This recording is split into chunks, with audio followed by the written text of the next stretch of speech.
भैया जोशीला पाठिंबा कुणाचा असेल तो भाजपचा आहे, आम्ही निषेध करतो। आणि आता यांना ह्या तिघांनाही पायतान मारण्याचं काम शिवसेना उद्धव बाळासाहेब ठाकरे पक्ष करेल। आम्ही त्यांचा निषेध करण्यासाठी आम्ही इथे जण आहोत आणि आम्ही सर्व कोल्हापूरचे शिवसैनिक त्या हरामखोरांना कधी कोल्हापुरात पाय ठेवू देणार नाही। भाजप सरकार पोलीस संरक्षण देते आणि नंतर ज्यावेळी त्यांना अटक करा म्हणून जनता उठत्या त्यावेळी ते पळून गेल्यात असं सांगितलं जाते। सक्तीची नाही अशा पद्धतीने वक्तव्य करतो।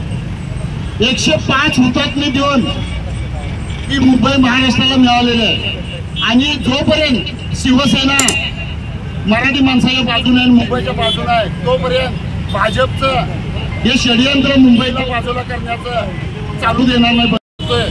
प्रथम भैया जोशीचा मी निषेध करतो।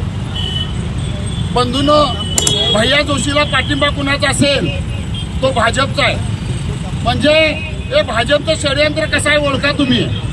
हळूहळू मुंबईला महाराष्ट्रापासून तोडण्याचं काम करतायत। आणि दुसरं बघावं तर अफवाज मी हा नालायक विधानसभेचा आमदार आहे, हा नालायक औरंगजेबाचं उदात्तीकरण करतो करायचे आणि त्यांना पोलीस संरक्षण हे भाजप सरकार देते आणि हे भाजप सरकार पोलीस संरक्षण देते आणि नंतर ज्यावेळी त्यांना अटक करा म्हणून जनता उठत्या त्यावेळी ते पळून गेल्यात असं सांगितलं जाते। अशाच नवनवीन अपडेट्ससाठी डिजिटल कोल्हापूर चॅनेलला सबस्क्राईब करायला विसरू नका। आमच्या फेसबुक, इन्स्टालाही नक्की फॉलो करा।